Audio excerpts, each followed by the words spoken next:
Então, pessoal, vou fazer a resolução aqui do exercício 26 da nossa lista 4, tá? Que é um circuito de segunda ordem, né? Lembrando, né, que a gente sempre vai seguir o nosso procedimento padrão, né?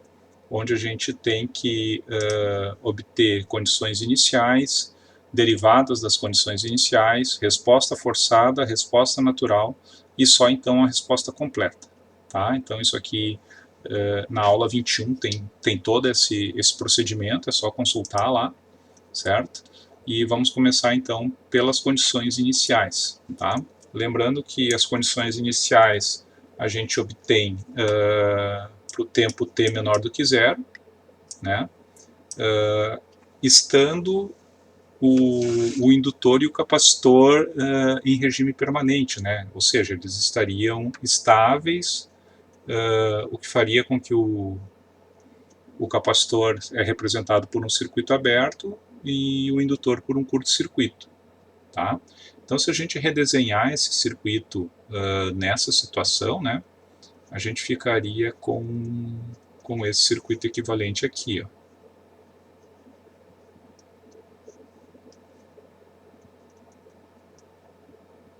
Aquela chave ali estaria aberta, né? Então, esse resistor está conectado aqui.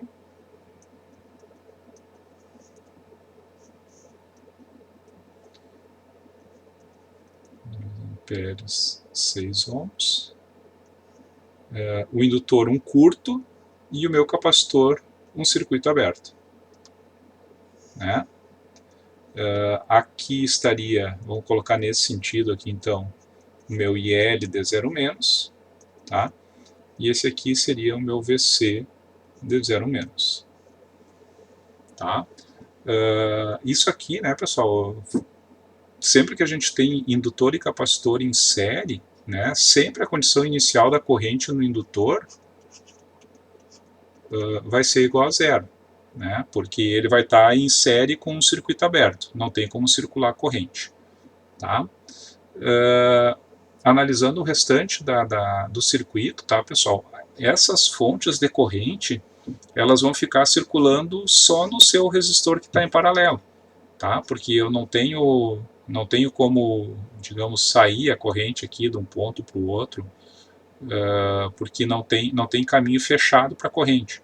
Tá? Se tivesse ali no lugar do capacitor, um resistor, alguma coisa assim, daí poderia. Tá? Mas, por exemplo, aqui, ó, essa fonte de corrente vai estar circulando nesse resistor aqui, vai causar uma queda de 4 volts. Né? A corrente vai vir só nesse sentido aqui. Da mesma forma, essa corrente vai ficar circulando só nessa malha de cima.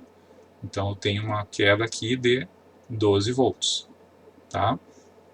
E para eu encontrar o meu VC de 0 menos, eu equaciono essa malha. Tá? Menos 4 mais 12 mais o VC de 0 menos é igual a zero. Tá? Então, meu VC de 0 menos vai ser igual a menos 8 volts. Tá? Então, aqui a gente tem as condições iniciais, certo? Em 0 menos. Eu sei que esses valores de corrente no indutor e tensão no capacitor vão ser os mesmos para 0 mais, né? Que é de onde eu vou obter a derivada da condição inicial. Então, eu vou analisar o meu circuito em T igual a 0 mais.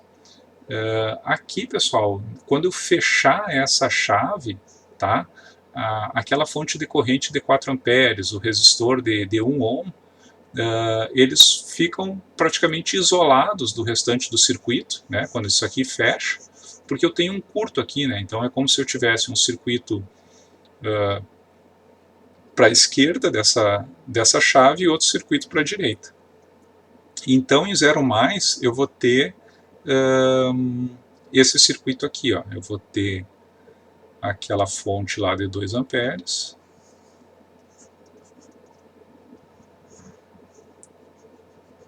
Aqui o resistor de 6 ohms.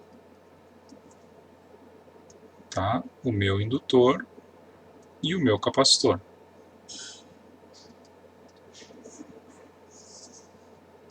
tá? Então eu tenho a minha corrente no indutor está nesse sentido, né? Aqui estaria o meu IL de 0+, e a tensão do meu capacitor é esse VC de 0+. Tá? O que eu preciso para determinar a derivada da condição inicial é justamente a tensão do indutor, né, com essa polaridade aqui, VL de 0+, e aqui seria o meu IC de 0+. Tá? Por que eu defini nessa polaridade a tensão do indutor e nesse sentido a corrente do capacitor? Tem a ver com o sentido da corrente do indutor e da polaridade do capacitor. Tá? Sempre seguindo aquela regra do elemento passivo, ou seja, a corrente sempre entra pelo terminal positivo de tensão. Tá? Então aqui a gente pode começar pela derivada da tensão no capacitor, né? O meu DVC de 0+ dt é igual ao meu IC de 0+ sobre C. Tá? O IC de 0+ é o mesmo IL de 0+. Tá? E o IL é 0, né? Porque a corrente no indutor não muda de 0- para 0+. Logo, a derivada da tensão no capacitor também vai ser 0. Tá? E agora, para eu determinar digamos, a derivada da corrente no indutor, né? O meu DIL de 0+ dt, eu preciso da tensão no indutor, meu VL de 0+ sobre L. Tá? Então agora eu tenho que analisar o circuito. Eu sei que o VC não vai mudar de 0- para 0+. Tá?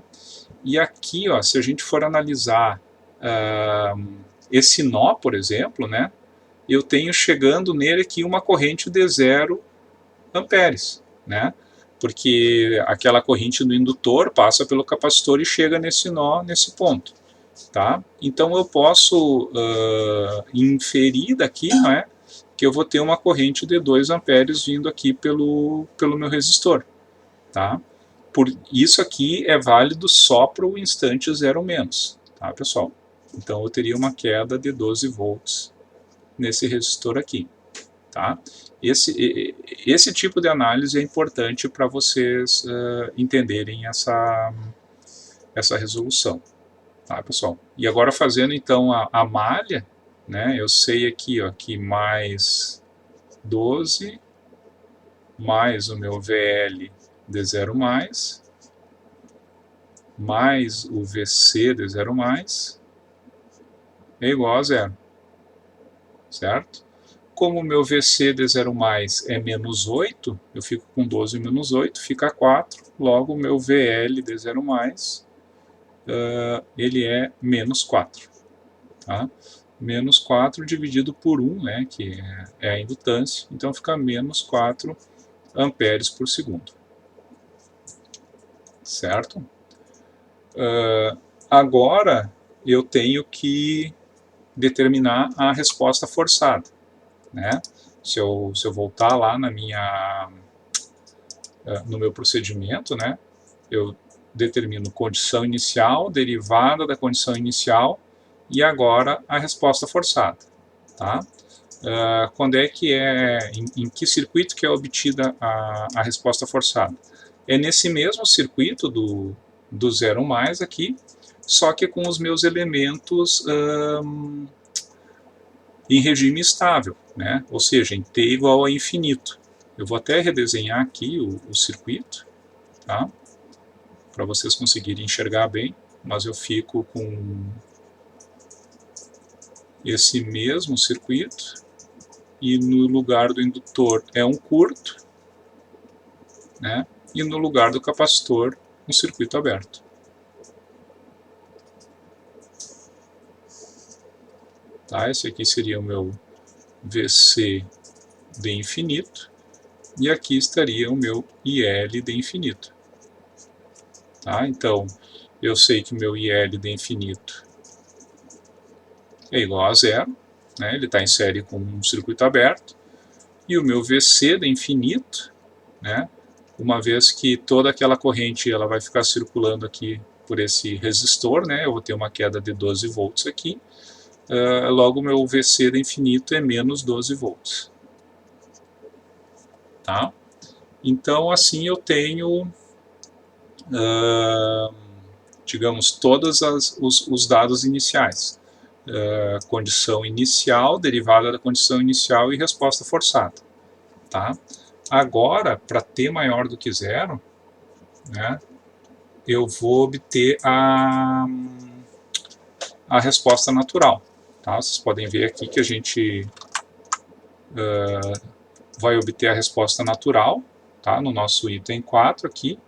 E a resposta natural, então, qual é o procedimento? Eu redesenho o circuito para t maior do que zero, desabilitando as fontes independentes. Tá? Então, para t maior que zero, desabilitando as fontes independentes, eu vou ficar com um circuito do tipo RLC série, né? Que eu vou ter, vocês podem ver aqui do circuito original, né? Quando aquela chave fechar ali, eu vou ficar só com um resistor de 6 ohms, o indutor de 1 Henry e o capacitor aqui de 1/25 farad. Tá? Então eu tenho um circuito do tipo RLC série, onde o meu R é igual a 6 ohms, o meu L é igual a 1 Henry e o meu C é igual a 1/25 farad. Tá? Então, seguindo lá no nosso procedimento, né, que está nos slides, eu vejo aqui, ó, é do tipo RLC série, logo o meu alfa é igual a R sobre 2L e o meu ômega zero é 1 sobre raiz de LC. Tá? Então, alfa é igual a R sobre 2L, né? Ou seja, 6 dividido por 2, que é igual a 3. Tá? E o meu ômega zero é igual a 1 sobre raiz de LC. Tá? Que vai ficar, o L é 1 e C é 1 sobre 25, então o ômega zero vai ficar igual a 5. Tá? Quando eu tenho um circuito em que o meu ômega zero é maior do que o meu alfa, eu tenho um circuito do tipo subamortecido, né? Onde a minha resposta natural, tá? O meu Xn, vou usar X aqui porque ele é válido tanto para a corrente no indutor quanto para a tensão no capacitor, vai ser igual a E na menos alfa T.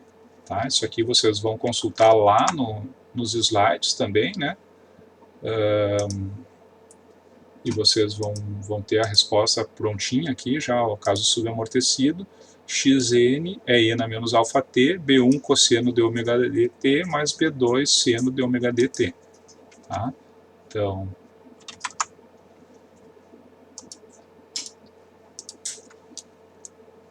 isso aqui que multiplica B1 cosseno de ômega dt mais o B2 seno de ômega d vezes o t. Tá? E o ômega d aqui, não é? Ele é a função do ômega zero e do alfa. Então ele vai ser igual a raiz, né? Vocês têm lá no slide também, né? Raiz de ômega zero ao quadrado menos alfa ao quadrado.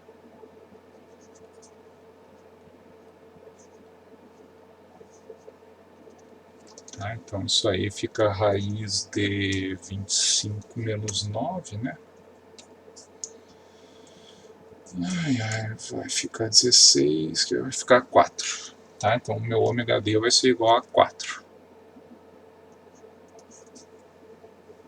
Então eu tenho que a minha resposta natural é E na menos 3t, que multiplica B1 cosseno de 4t mais B2 seno de 4t. Tá? Então agora, uma vez que eu já tenho os 4 passos, as 4 informações iniciais, né? Vocês podem ver lá do nosso procedimento, né? Depois de ter a resposta natural, só falta eu determinar a resposta completa, né?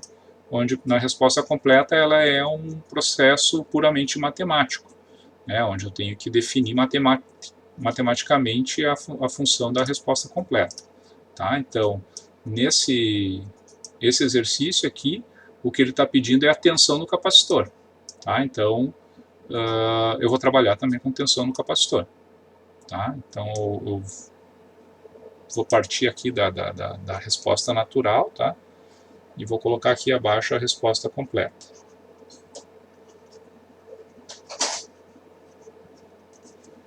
Então, o meu VC dt, tá?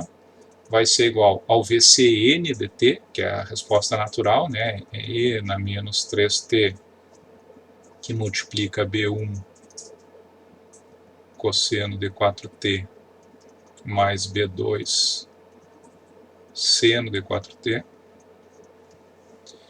mais a resposta forçada, mais o VC de infinito. Então, o VC de infinito é menos 12, né? Então, isso aqui fica menos 12.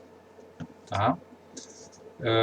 Agora, a única coisa que falta é determinar os valores de B1 e B2, né? Que eu vou tirar das condições iniciais. Então, eu preciso da condição inicial e da derivada da condição inicial, em t igual a 0 mais. Então, eu já vou colocar direto aqui, tá, pessoal? O meu VC de 0 mais, a gente viu que ele é menos 8 volts, né? Porque ele é igual ao VC de 0 menos. Então, isso aqui é menos 8, né? Menos 8. Menos 8 vai ser igual a E na menos 3t é 1, né?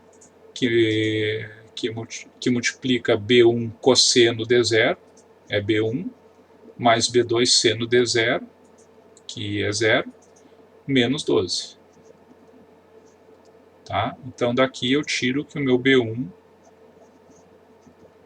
tem que ser igual a 4. Tá? E agora eu vou fazer a derivada da condição inicial, meu DVC de 0 mais dt. Tá? Então, isso aí significa que eu vou derivar o VC, né, e vou substituir t igual a 0. Tá? Então, eu posso derivar o E na menos 3t, né, fica menos 3, que multiplica E na 0, né? B1 cosseno de 4t fica, que multiplica B1 mais B2 seno de 0. Tá? Então fica menos 3B1. E daí agora eu vou derivar a segunda função. Né? O E na menos 3t fica igual. E na menos 3t é 1, né? Que multiplica a derivada de B1 cosseno de 4t, tá? Que quando a gente deriva fica seno, né? E quando fica seno, o seno de 0 vai ser 0, então isso aqui vai ser 0 já, mais B2 seno de 4t. Agora eu preciso da ajuda dos universitários para lembrar da derivada do seno. A derivada do seno é? Cosseno. Cosseno ou menos cosseno?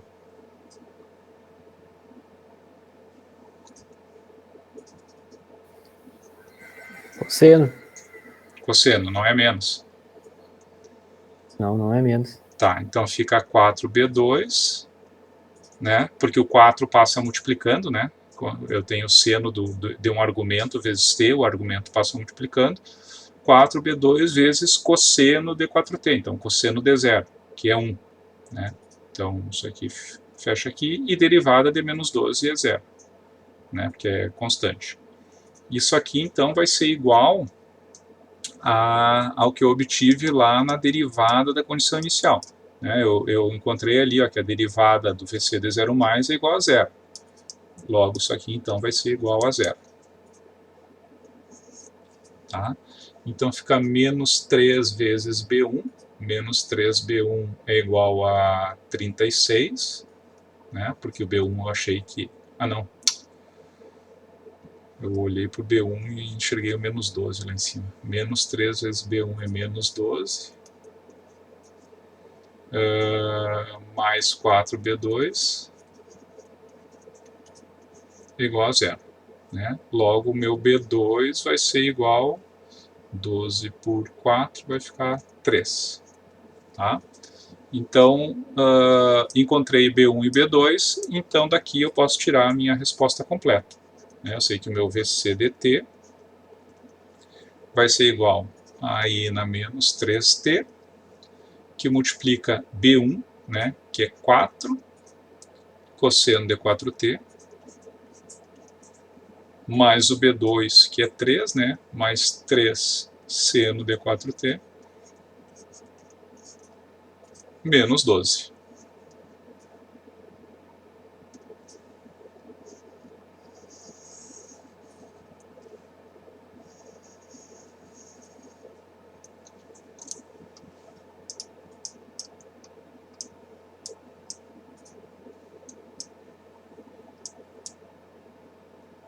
Então aqui vocês podem ver, né, a resposta, menos 12, né, mais 4 cosseno de 4t, mais 3 seno de 4t, que multiplica E na menos 3t.